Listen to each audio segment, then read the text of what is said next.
Panglima TNI dengan tegas menyampaikan untuk ambil tindakan, jangan ragu-ragu.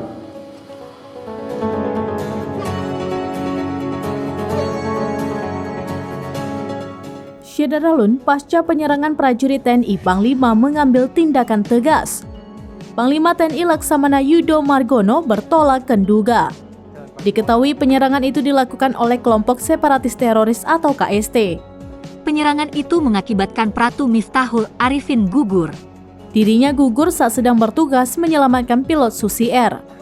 Mengutip Tribunnews.com, Panglima TNI Yudo Margono menegaskan akan melakukan operasi.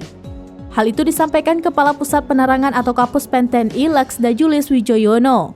Dalam waktu dekat, sekali lagi dalam waktu dekat, Panglima TNI akan melakukan evaluasi yang sangat mendalam berkaitan dengan kejadian ini.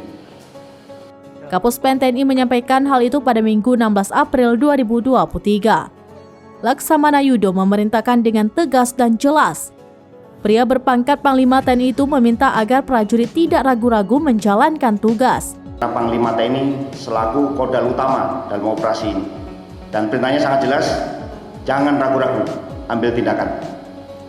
Laksamana Yudo juga akan mengevaluasi operasi pencarian pilot itu. Bahkan Panglima akan bertolak ke Nduga pada hari ini. Rencananya, Laksamana Yudo akan didampingi Kasat dan Pangkostrat.